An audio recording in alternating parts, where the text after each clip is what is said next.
Rasulullah SAW pernah bersabda begini, nanti kelompok atau golongan orang-orang fuqara wal masakin akan dimasukkan oleh Allah ke dalam surga lebih dulu daripada orang-orang kaya yang ditakdirkan sama-sama masuk surga. Wong fakir dan orang kaya itu jaraknya lebih dulu dimasukkan surga. Kelompok orang-orang fakir miskin itu 40 tahun baru setelah itu orang-orang kaya. Yang selalu bikin cinta hanyalah satu. Yang selalu bikin cinta hanya Alfiton. Ada sebuah hadis yang diriwayatkan oleh Imam Muslim dari sahabat Abu Hurairah radhiyallahu an, bahwasanya Rasulullah sallallahu alaihi wasallam bersabda, "Afdhalus siyam ba'da Ramadan syahrullah al-Muharram." Puasa yang paling utama setelah puasa Ramadan adalah puasa pada bulan Allah. Jadi Rasulullah menyebutnya bulan Allah, yaitu bulan Muharram. Wa afdhalus shalah ba'dal fardhah sholatul lail. Ya, sholat yang paling utama setelah sholat wajib adalah sholat malam. Jadi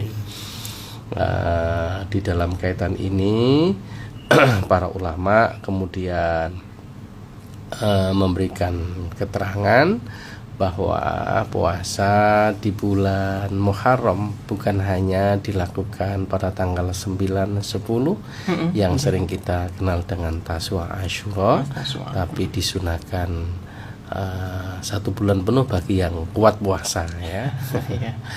Tapi saya sarankan kepada ibu-ibu yang kemarin masih punya hutang puasa Ramadan, sebaiknya sambil ngalap keberkahan bulan Muharram ya, biar mendapatkan pahala bertingkat ya, double, diniati qadha di bulan Muharram ya. Jadi jangan diniati bulan Muharramnya. Kalau niatnya sunnah Muharram maka tetap punya hutang qadha, tapi diniati qadha dilaksanakan di bulan Muharram, pahalanya tetap mendapatkan keberkahan Muharramnya. Masya Allah, ya. Jadi itu. Nah, saya teringat ketika haji tahun 2010 Mas Ishak ya. Saat itu saya pas kebetulan gelombang 2 kloter akhir. Jadi saya itu pas posisi di Madinah, suasana Masjid Nabawi tiba-tiba berubah setiap menjelang maghrib, persis seperti Ramadan. Jadi semua soft yang ada, baik laki maupun perempuan, masjid sebesar itu digelari plastik, dan kemudian ada para dermawan yang bersedekah untuk menyediakan buka puasa. Semula saya tidak sadar, ini ada apa ini kok tiap hari terus begini. Baru sadar setelah ingat bahwa bulan itu adalah bulan Muharram.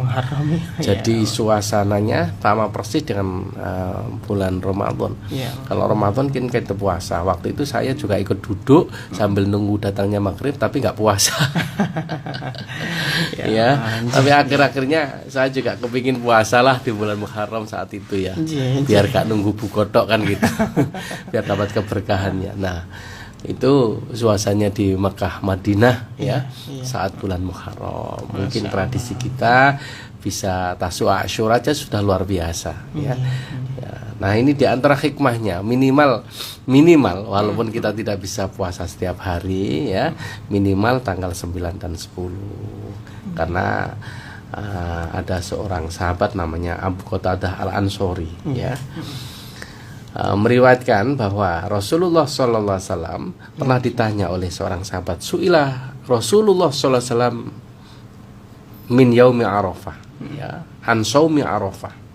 Jadi Rasulullah pernah ditanya oleh sahabat tentang puasa Arafah. Beliau menjawab, yukafirus sanah al-madhiyah.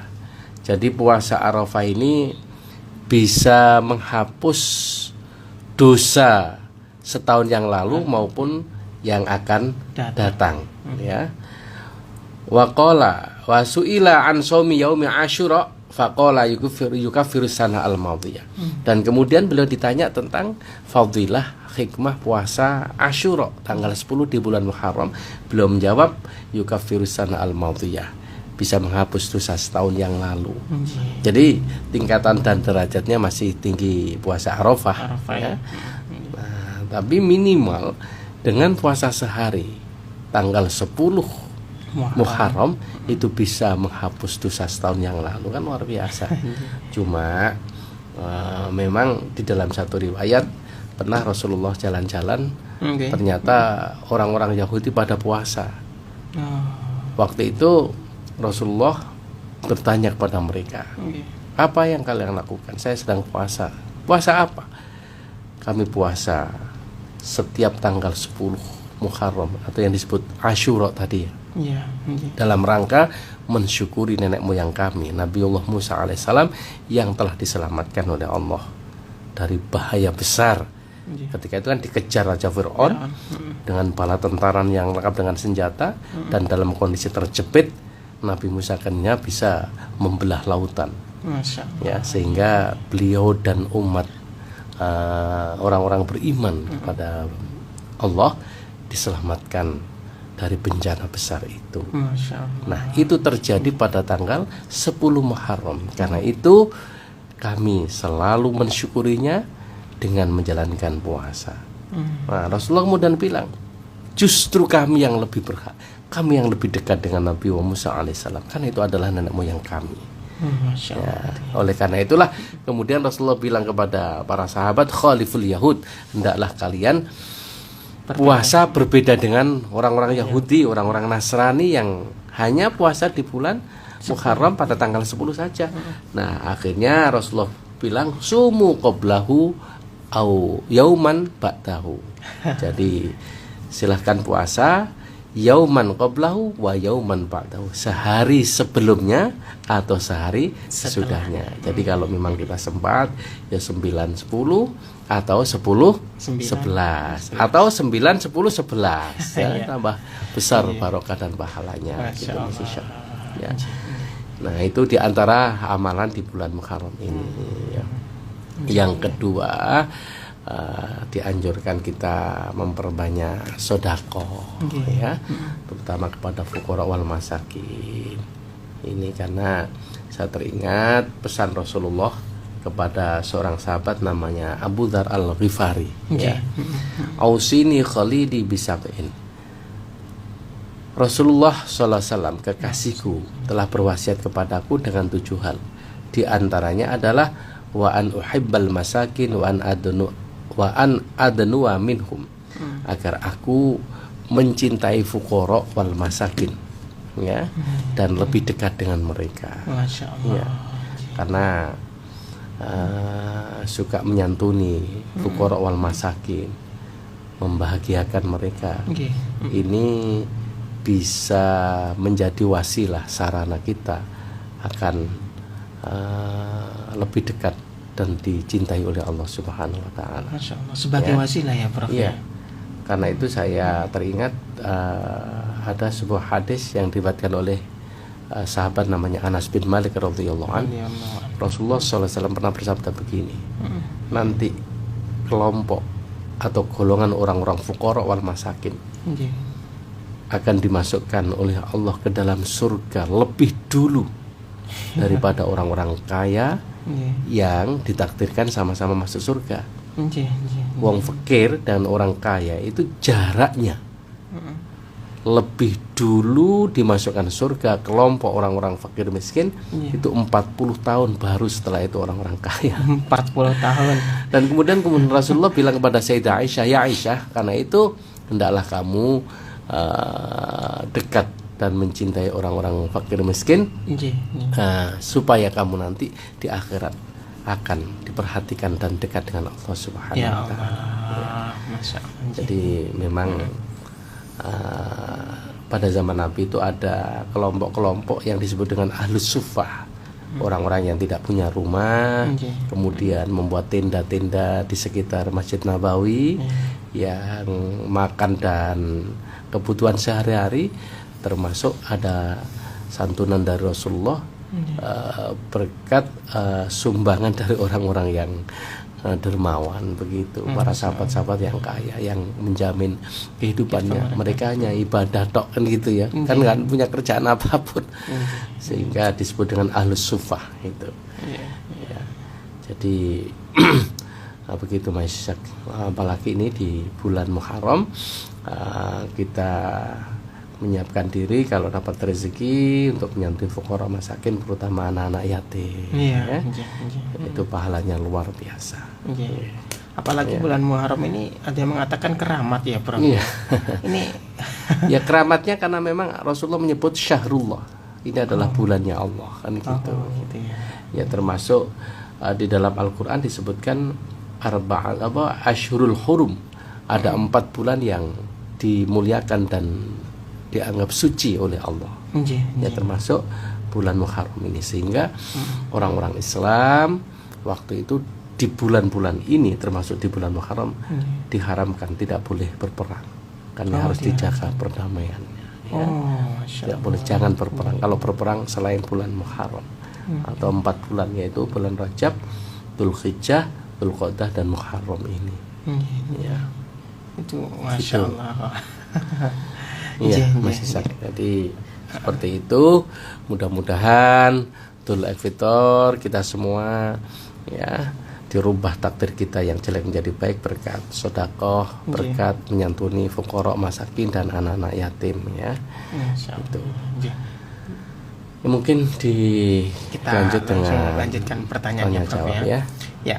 Ini berkenaan dengan bulan Muharram ya Prof ya. Ini memang sangat penting sekali untuk diketahui karena ini syahrullah. Kalau misalkan Prof di bulan Muharram ini banyak, kayak misalkan kita kan tinggal di Jawa ya Prof ya. Ada banyak kegiatan-kegiatan kejawen lah seperti itu Prof. Seperti mengumbah keris lah itu tadi, ataupun mandi kembang 7 rupa dan macam-macam. Itu bagaimana Prof kalau pandangan Islam sendiri? Jadi memang tradisinya orang Jawa mungkin yang disebut Mas Ishak keramat tadi ya. Sehingga ngumbah keris di bulan Muharram. Kemudian ada mandi kembang kan. 7 kembang rupa. Kalau mandinya ngumbahnya keris juga nggak apa-apa, itu kan dalam rangka an-nadzafatu minal iman kan gitu ya. Kebersihan itu adalah bagian daripada iman. Yang penting niatnya kan gitu. Ya, kembali kepada niat masing-masing. Ya, niatnya untuk apa? Kalau niatnya untuk dalam rangka supaya bersih, supaya keris itu tidak nayeng, kalau nggak lama nggak diasah, nggak diungkal, nggak dicuci kan mesti berkarat, namanya besi kan gitu. Ya, yang penting itu. Jadi jangan punya niat apa-apa, sebab saya khawatir kalau kemudian dicuci, diumbah itu dalam rangka untuk supaya istilahnya, gitu ya, sehingga ada kepercayaan namanya dinamisme kan gitu ya. Menganggap sesuatu benda-benda itu punya kekuatan gaib yang bisa menolong, yang bisa melindungi diri kan nggak boleh itu. Termasuk syirik boleh. Iya, otomatis itu ya. Yang penting kita merawat dalam rangka untuk menjaga kebersihan. Adapun kemudian pada saatnya Allah memberikan perlindungan sebabkan itu ya, maka itu terserah Allah ya. Jangan sampai kita meyakini ini adalah, anggaplah itu adalah seperti pisau biasa kan gitu ya. Tapi semuanya sandarannya tetap pada Allah Subhanahu wa taala. Boleh memiliki apapun yang kita miliki, yang kita anggap keramat, tapi jangan kemudian diyakini bahwa benda-benda inilah yang akan melindungi dan menyelamatkan kita. Itu bahaya, bisa merusak akidah kita. Ya, tetap kita sandarkan kepada Allah Subhanahu wa taala kan gitu. Ya, ibarat orang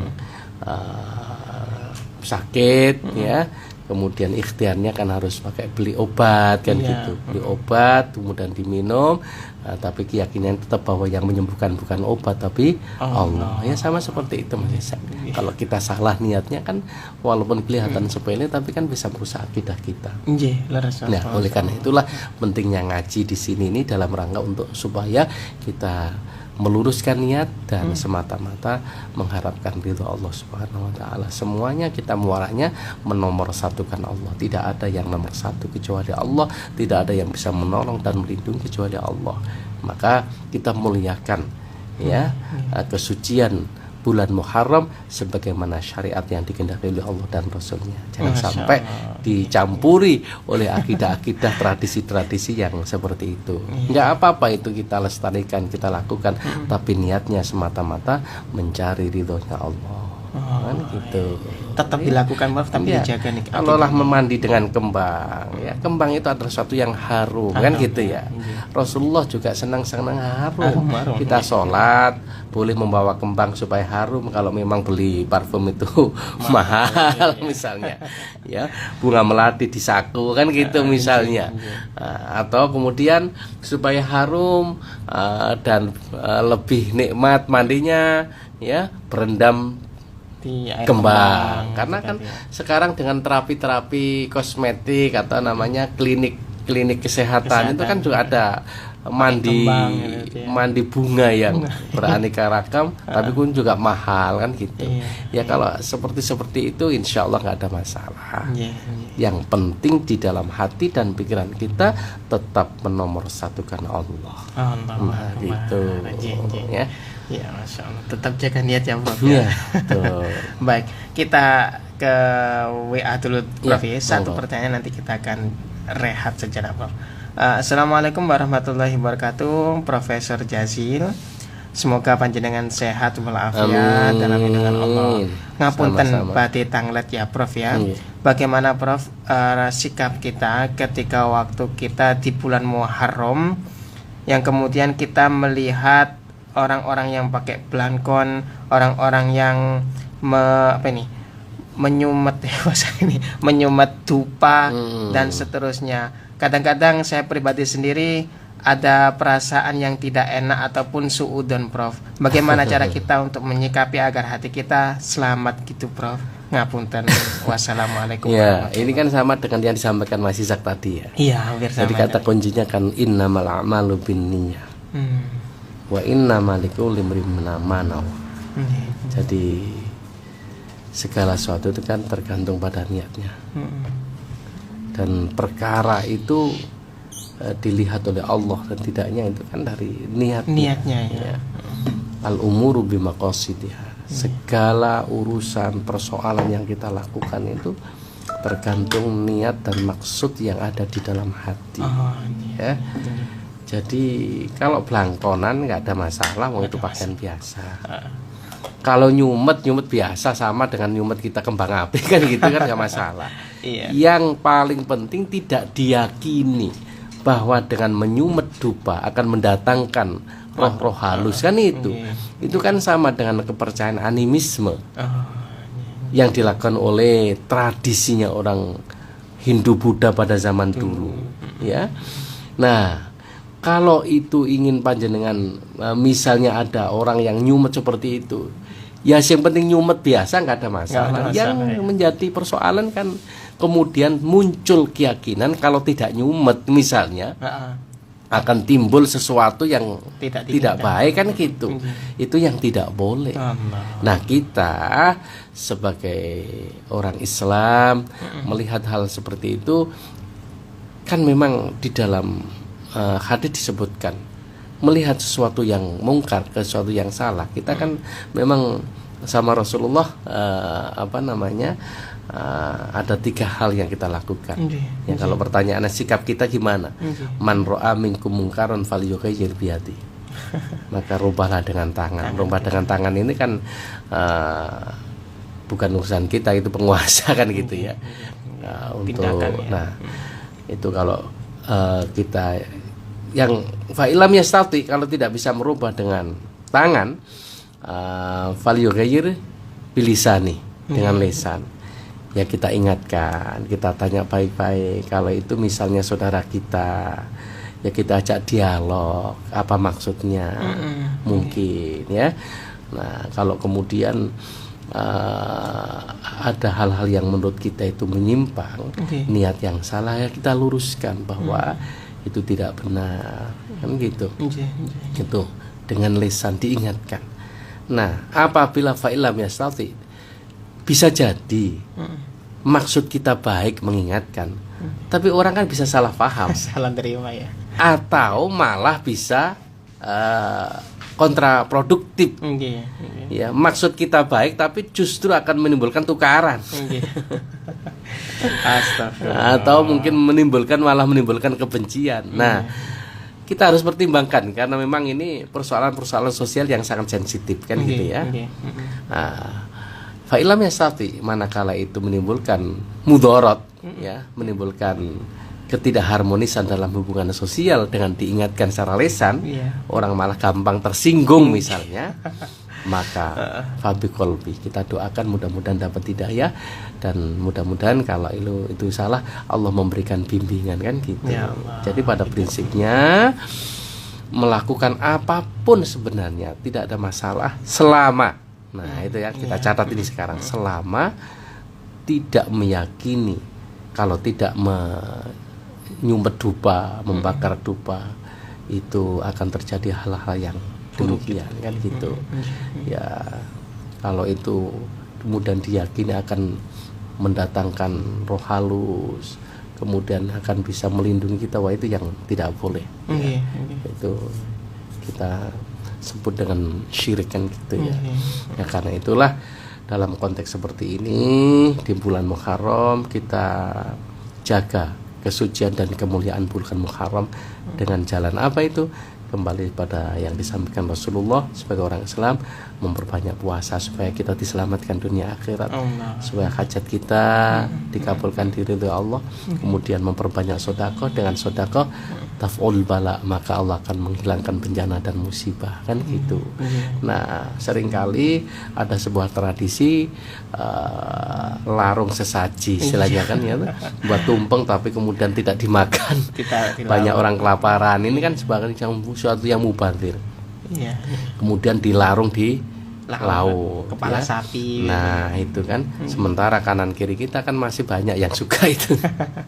Itu juga menurut saya mubazir. Tapi kalau niatnya ingin makan ikan ya. Nah, itu ya lain lagi, dapat pahala. Karena di dalam satu hadis apapun yang dimakan oleh binatang ya, dan seluruh apa yang ada hewan adabu itu adalah sebagai sodako. Ya, sodako. Karena itu niatnya, kalau niat sodako memberikan makan ikan di laut gak apa-apa. Tapi umumnya kan tidak begitu Mas Ishak ya. Jadi umumnya kan supaya apa aja? Nyi Roro Kidul kan itu ya. Tidak ngamuk kan gitu. Wah, ini akhirnya yang menimbulkan mudharat dan nanti adalah keyakinan dan akidah yang salah. Ya. Masya Allah gitu. Baik Prof, kita akan rehat sejenak. Semua bulan itu adalah syahrullah Prof. Iya, pada hakikatnya memang kita itu milik Allah semuanya ya. Dan semuanya akan kembali pada Allah. Lillahi ma fis samawati wa ma fil ardi kan gitu ya. Jadi memang semuanya pada hakikatnya milik Allah. Hakikatnya ya. Dan kita pun akan kembali kepada Allah. Karena itu di dalam ayat disebutkan inna lillahi wa inna ilaihi rajiun. Kita semua adalah milik Allah dan semua akan kembali kepada Allah. Nah, itu ya. Apakah kemudian milik Allah itu kemudian tidak ada batas-batasnya? Wah karena ini milik Allah wis mangan sembarang gak usah bayar kan milik Allah. Nah, tidak begitu. Jadi Rasulullah menyebut seperti ini karena di dalam bulan Muharram ini ada sebuah keistimewaan kan gitu ya, dibanding bulan-bulan yang lainnya. Karena itu sehingga beliau menyebut afdhalus siyam ba'da Ramadan syahrullah al-Muharram kan gitu. Jadi ada pahala khusus yang memang diperuntukkan orang-orang yang ahli puasa. Di saat bulan Muharram inilah momennya kalau ingin puasa sunnah yang banyak kan gitu. Ya sama dengan semua sholat itu kan baik, siang maupun malam, duha juga baik, ya sholat rawatib juga baik. Itu kan sholat sunat semuanya. Tapi kemudian ada keistimewaan di malam hari. Mengapa? Bukankah semua itu baik dan semuanya akan dijawab oleh Allah? Iya betul. Tapi di saat yang istimewa, semua orang tidur, kok tiba-tiba bangun sholat. Ini adalah satu yang istimewa. Karena itu kemudian Rasulullah afdhalus sholat ba'dal fardhah sholatul lail. Karena apa? karena dari sekian ribu orang mungkin hanya beberapa orang saja yang bangun untuk menyempatkan sholat tahajud kan gitu. Tidak sama dengan sholat yang di siang hari kan melek kabeh kan wajar lah gitu. Nah ini ada sebuah keistimewaan yang memang terkadang kita tidak bisa menjelaskan secara detail di situ ya. Nah karena itulah di dalam kaitan dengan disebut bulan Allah ini memang Allah memberikan sebuah kemuliaan, sebuah keistimewaan bagi hambanya yang memperbanyak ibadah di bulan Muharram. Masya Allah. Sebuah yang istimewa gitu. Ya, gitu ya. Gitu. Tetap ada pengkhususan sendiri ya, Prof. Ya. Keistimewaan sendiri. Baik. Lanjut, Prof ya. Ini ada dari Bu Ana ini. Assalamualaikum, mohon diulang 4 bulan yang dimuliakan. Matur suwun ngapunten. Oh ya. Syahrullah. Apa kok Syahrullah? 4 bulan yang disebut arba'atu asyhuril hurum kan itu ya. 4 bulan yang dimuliakan Allah itu adalah pertama bulan Rajab ya. 4 bulan yang dimuliakan. Terus kemudian bulan Dzulhijjah ya. Terus Dzulqa'dah dan Muharram. Ya. Ini sebagaimana disebutkan dalam surat At-Taubah ayat 36 nanti dibuka. Sesungguhnya jumlah bulan itu menurut Allah adalah 12 ya. Sebagaimana dalam ketetapan Allah pada waktu Allah menciptakan langit dan bumi. Tapi di antara itu ada 4 bulan yang diagungkan, yang dimuliakan. Ya seperti ini tadi. Itu yaitu Dzulqa'dah, Dzulhijjah, Muharram dan Rajab. Nah ini ya nanti masing-masing ada pembahasannya sendiri ya. Mengapa Dzulqa'dah itu kok termasuk bulan yang mulia gitu ya. Kemudian Dzulhijjah, karena Dzulhijjah ada peristiwa di mana orang-orang wukuf di Arafah. Ya, ada di situ. Muharram di mana diistimewanya adalah karena peristiwa-peristiwa besar ya. Ini sekaligus menambah penjelasan dari Pak siapa tadi yang tanya ya, Pak Magatot. Pak Magatot. Jadi istimewanya di mana? Karena di antara yang pertama Nabiullah Adam alaihissalam ketika melanggar larangan Allah kemudian diusir dari surga, dipertemukan lagi dengan Ibu Hawa dan diterima tobatnya. Ketemunya di Arafah adalah pada bulan Muharram, khususnya tanggal 10 tadi. Kemudian tadi Nabi Musa diselamatkan oleh Allah sehingga tidak tenggelam di laut adalah bulan Muharram. Nabi Yusuf alaihissalam diselamatkan oleh Allah ketika dilempar dari sumur dalam sumur oleh saudara-saudara yang ingin membunuhnya adalah bulan Muharram. Nabi Nuh selamat dan mendarat bersama orang-orang beriman adalah di bulan Muharram. Nabi Ayub juga begitu, selamat dari musibah besar, cobaan dan ujian adalah bulan Muharram. Raja Namrud dilempar dalam api Nabi Nuh Nabi Ibrahim ya dibakar oleh Raja Namrud dan kemudian selamat tidak jadi terbakar oleh Allah adalah di bulan Muharram. Jadi keistimewaan bulan Muharram inilah luar biasa. Karena itu kita syukuri dengan diantaranya puasa Tasu'a dan Asyura agar semua persoalan, cobaan dan ujian yang menimpa kita dalam kehidupan sehari-hari diselesaikan oleh Allah di bulan Muharram. Kita ngambil mulai momen Muharramnya ini. Ya, itu. Ya. Dan banyak-banyak peristiwa besar lainnya, semuanya adalah diselesaikan oleh Allah di bulan Muharram. Di bulan Muharram itu ya. Masyaallah. Lanjut Prof, ini ada pertanyaan dari Mbak Kunifa ya Prof ya. Assalamualaikum Cak Ishak dan Prof Jazil. Gimana caranya kalau pas hari H atau tanggal 1 ada uzur, apa bisa diganti hari lain kodok puasanya Muharram? Terima kasih. Ini kan Muharram kan 1 bulan. Tanggal 1 nggak bisa. Kan bisa tanggal 2, 3 dan seterusnya sampai 1 bulan. Di dalam hadis yang sifatnya umum tadi Rasulullah kan tidak menyebutkan hari. Sehingga puasa di hari apapun, misalnya di minggu pertama tidak memungkinkan untuk puasa, silakan minggu kedua. minggu kedua nggak bisa, minggu ketiga nggak bisa, minggu keempat minimal ada momen yang bisa kita lakukan, yaitu tanggal 9 dan 10 atau 10 dan tanggal 11 tadi gitu ya. Ya itu karena memang puasa sunnah, jadi sesuai dengan kelonggaran masing-masing. Tapi minimal kita merasakan puasa di bulan Muharram lah gitu. Iya betul. Masya Allah. Ya, kalau misalkan berapa Pak, kita kodok di lain bulan begitu karena ingin mendapatkan, ya boleh. Jadi puasa sunnah karena kita saking kepinginnya ya, mungkin di bulan Muharramnya itu kita tidak sempat karena M-nya panjang, terus kemarin punya hutang banyak diselesaikan, akhirnya momennya Muharram terlewatkan, boleh di qadha puasa sunnah yang lain.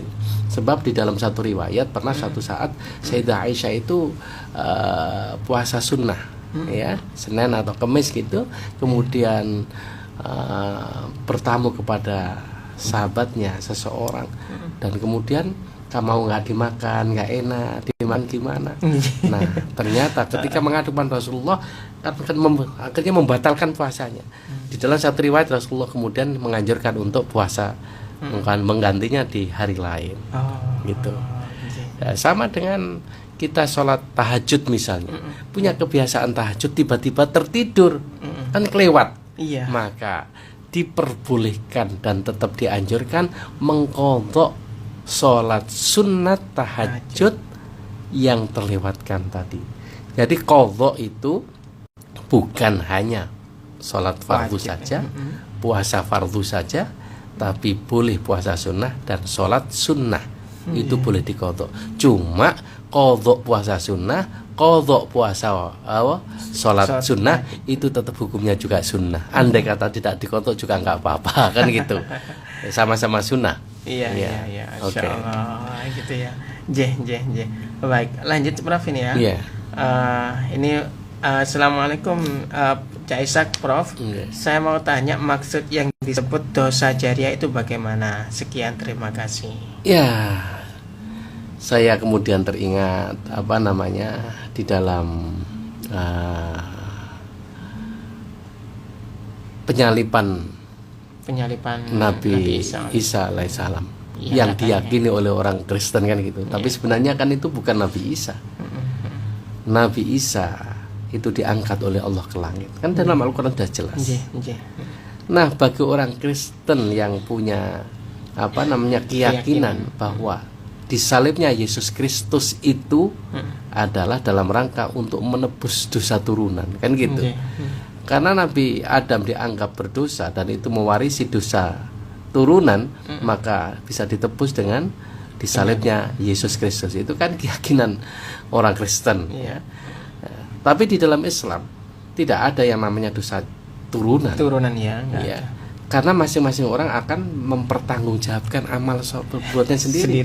Ya. Bagaimana mungkin seorang ayah yang berdosa, yang maling, kemudian anaknya ikut di penjara, kan nggak boleh. Ya, yang salah yang dihukum, jangan sampai kemudian. Nah, mungkin yang dimaksud dosa jariah ini adalah ada sebuah hadis begini.